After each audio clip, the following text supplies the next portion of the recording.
El siguiente segmento tiene contenido o opinión. La entrevista en A Primera Hora. Analizamos los hechos del momento junto a sus protagonistas. Muy bien, 7:27. La verdad sea dicha, en las revelaciones de ayer en la Corte Nacional de Justicia se mencionaron a legisladores del BADI. Pero hay que decir que dentro de estas revelaciones no constan todos los nombres del BADI. ¿Qué nombres fueron mencionados justamente ayer en la declaración anticipada de Daniel Mendoza, de Giancarlo Benavides y otros, de Franklin C. también, que hablaban de esta supuesta entrega de recursos, de dinero que debe ser investigada? A ver, mencionaron nombres como el de el ex asambleísta Eliseo Azuero, la asambleísta María Mercedes Cuesta, el asambleísta Washington Paredes, el asambleísta Raúl Tello, el asambleísta Franco Romero.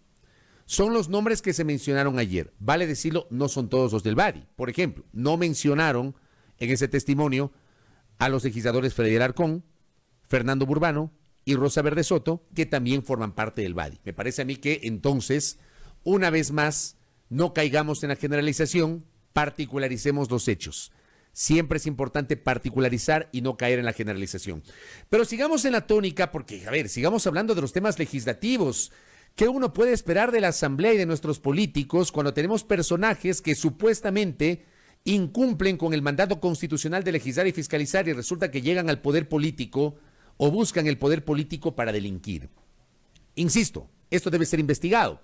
Le quiero pedir una reacción en la misma tónica de los temas legislativos a una conocedora en la materia, la doctora Livia Rivas Ordóñez, exsecretaria de la Asamblea Nacional y directora del Instituto Ecuatoriano de Estudios Legislativos. Doctora, bienvenida, ¿cómo le va? Buenos días. Buenos días, estimado Fabricio, estimada Wendy, un cordial saludo a todos quienes tienen la bondad de escucharnos. Gracias, doctora. A ver, usted que es conocedora de estas materias, le pregunté hace minutos al asambleísta Héctor Muñoz, le quiero preguntar a usted también.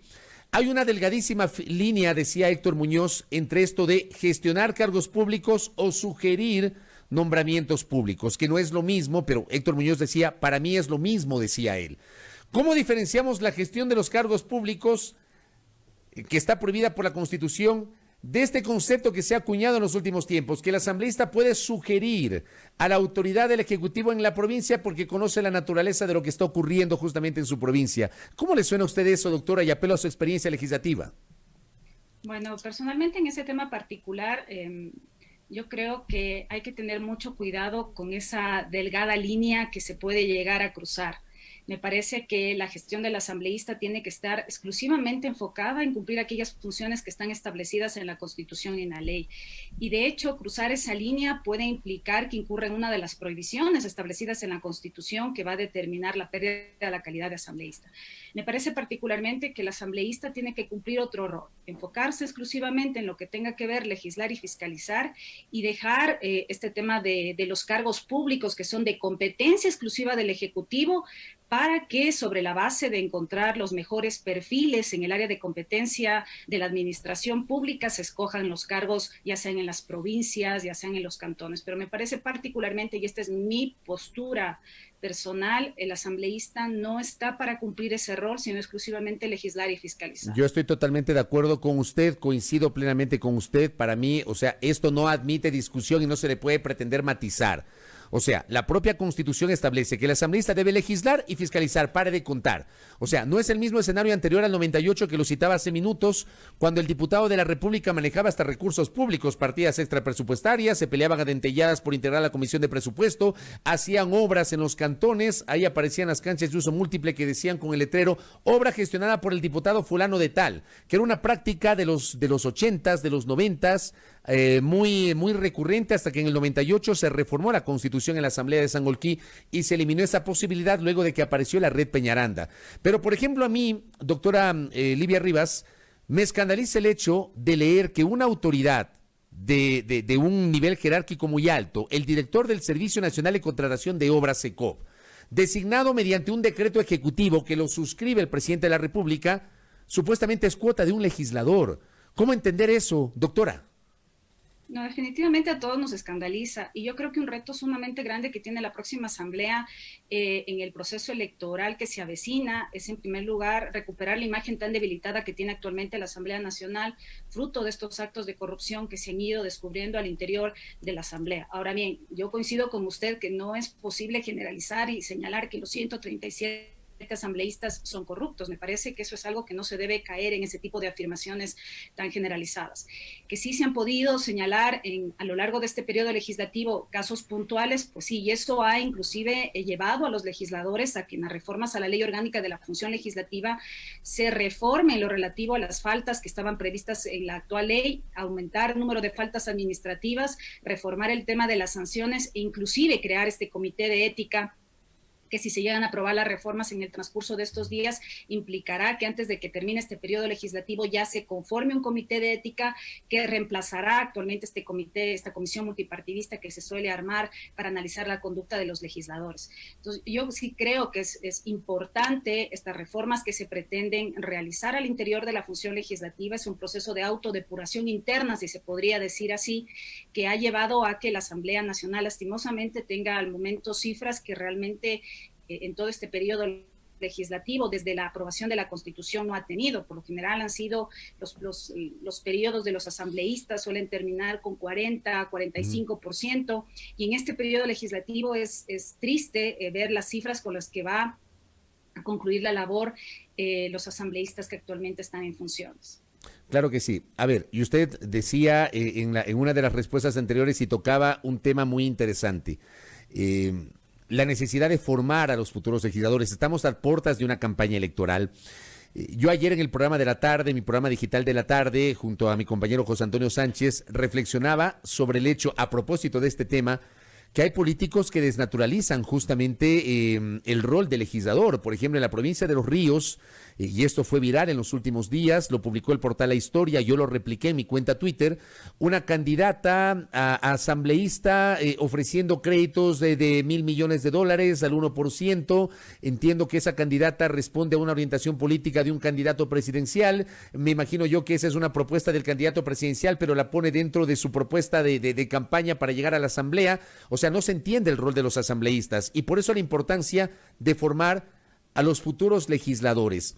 ¿Cómo debería formarse el político que hoy, seguramente habrá políticos que nos están escuchando, habrá jóvenes que alguna vez quisieran ser políticos, porque yo creo que la política per se no es mala, lamentablemente tenemos ciertos malos políticos, no todos, pero la política como ciencia es interesantísima, a mí me encanta la política y hablar de política, pero digo, ¿cómo formar a las nuevas generaciones para que puedan entrar de lleno a la política y olvidarse de estas prácticas tan deleznables, doctora? Bien, yo creo que un rol fundamental y sobre todo por esta modificación que hubo en el proceso electoral respecto de la votación a la que estamos abocados en el próximo periodo, que es listas cerradas y el método de Webster. El rol fundamental, a mi juicio, lo cumplen en primer lugar los movimientos y los partidos políticos. O sea, los movimientos y los partidos políticos con cara a las nuevas elecciones tienen un papel fundamental en el proceso de formación de sus militantes, simpatizantes y todos los que forman parte de los partidos y movimientos políticos a través, en primer lugar, de escuelas de formación permanentes. Y no se diga de formar aquellos cuadros que van a integrar las listas para las próximas elecciones. Son personas que se deberán incluir en aquellas listas, personas probas desde todo punto de vista, pero adicionalmente que conozcan a cabalidad cuál es el rol que van a ejercer en la próxima legislatura. Es lo que usted dice, es muy común escuchar en la campaña electoral que los candidatos asambleístas suelen ofrecer inclusive la construcción de carreteras, la construcción determinadas obras de infraestructura física en sus provincias o en determinados cantones, cuando es algo que está fuera de las competencias que tiene el legislador. Y hay algo que ellos deben conocer con claridad. Lo que ellos pueden ofrecer a la ciudadanía es algo intangible, son las leyes, son procesos de fiscalización, es algo con la que la ciudadanía no puede verificar directamente, como podría ser el rol que hace un alcalde, que hace, yo qué sé, temas de parterres o arreglo de las vías. Lo que puede ofrecer el asambleísta en las próximas elecciones son leyes que cambien la realidad de la gente. Y eso es importante, permítame interrumpirle, eso es importante que usted lo diga, porque muchos de los que nos están escuchando seguramente les llegará o le escucharán alguna vez a un candidato. Si ese candidato le ofrece obras, si ese candidato asambleísta le ofrece obras, le está mintiendo. Si ese candidato le ofrece llegar con recursos, le está mintiendo, doctora Rivas. Definitivamente le está mintiendo, porque el legislador lo único que le puede ofrecer es hacer buenas leyes, leyes de calidad, leyes que cambien la realidad de la gente. Por darle un ejemplo, los periodos legislativos suelen terminar con rendiciones de cuentas donde uno dice, en este periodo legislativo se aprobaron 10, 20, 30, 40, 50, 60 leyes, 10, 20, 30 tratados internacionales, se realizaron tantos procesos de fiscalización y se aprobaron tantas resoluciones. Pero eso al electorado no le dice absolutamente nada, y ese es tal vez el problema que se ha generado de esta falta de conexión con la ciudadanía, porque lo que le puede decir el legislador es en cifras, en números. Eso hay que cambiar necesariamente en la próxima legislatura. Me parece que la próxima legislatura, por un lado, va a tener que empezar a entrar a reformas con seguridad sobre la base del plan de gobierno del que sea el nuevo presidente o presidenta de la República. Seguramente ese plan de gobierno va a requerir reformas al interior de la Asamblea Nacional en respecto de las leyes que se han ido aprobando en el transcurso de estos años.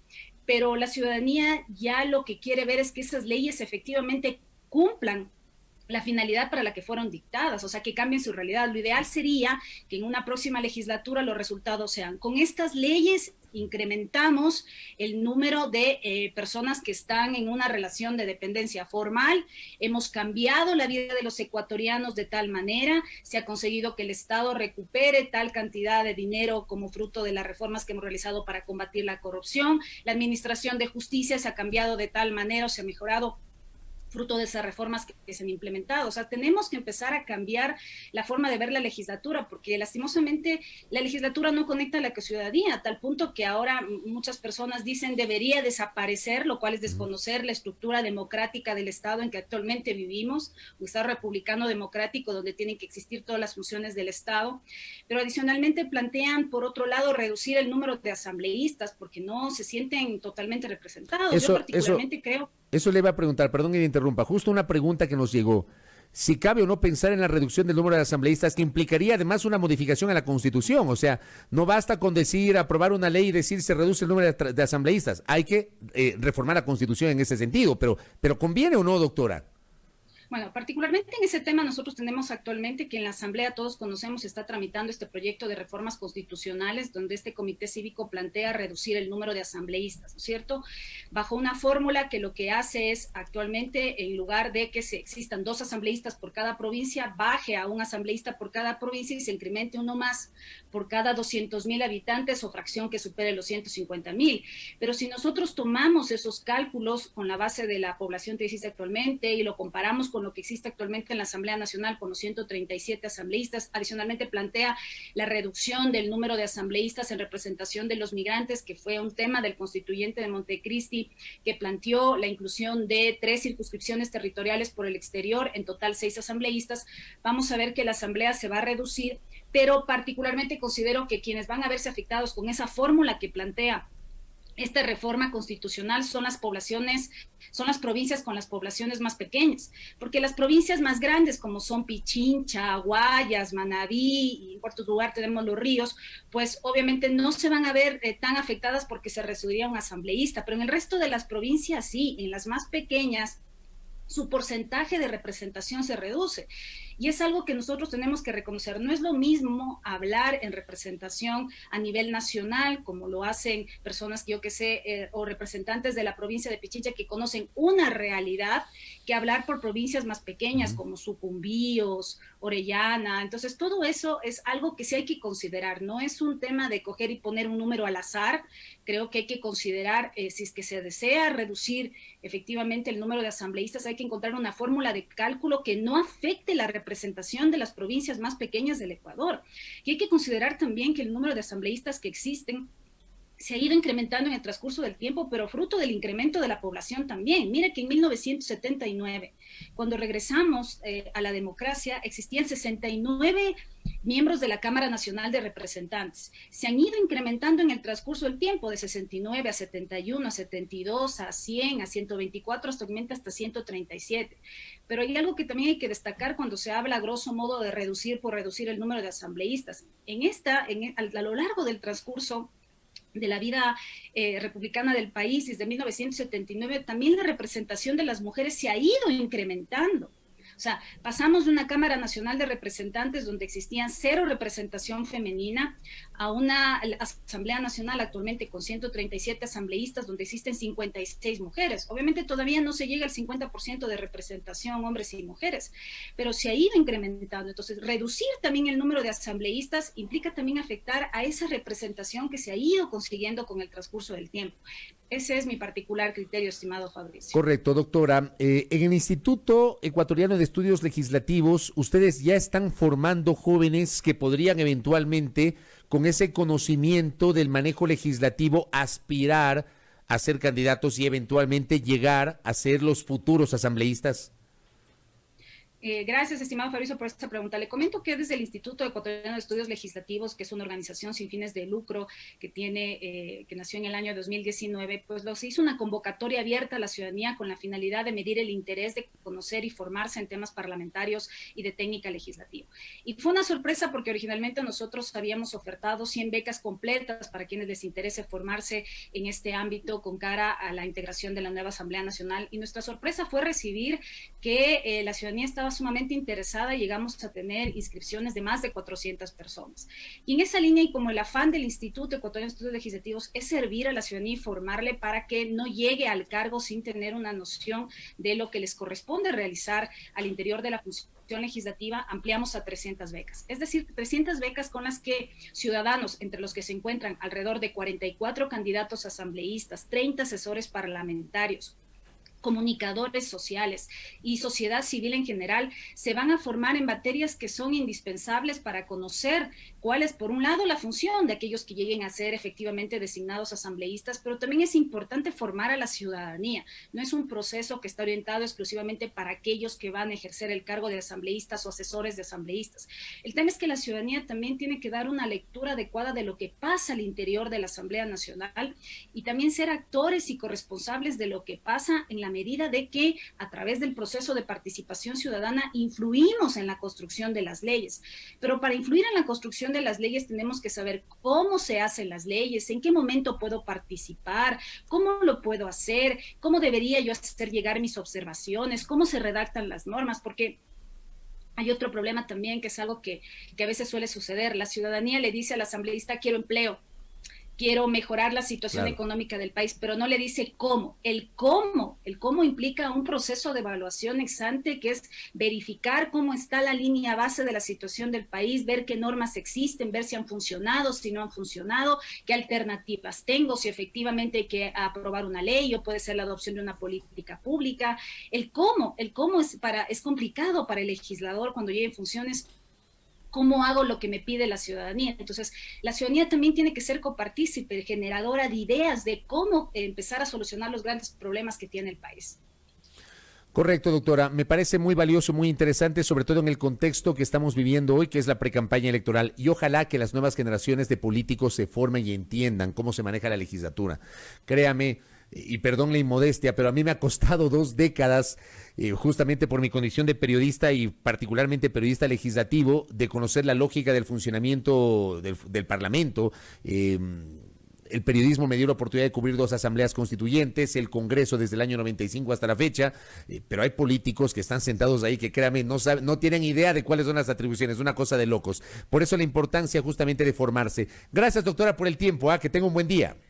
Muchísimas gracias, estimado Fabricio. Nuevamente un cordial saludo a todos los radioescuchas. Gracias. La doctora Livia Rivas Ordóñez, exsecretaria general de la Asamblea Nacional, directora del Instituto Ecuatoriano de Estudios Legislativos, hablando justamente sobre esto. Pídale a usted amigo oyente, internauta, televidente, exija que su candidato a la Asamblea se prepare y que no le mienta, que no le ofrezcan obras. Si un candidato a la Asamblea le ofrece créditos, le está mintiendo. Si un candidato a la Asamblea le ofrece obras, le está mintiendo. Ese no es el rol de un legislador.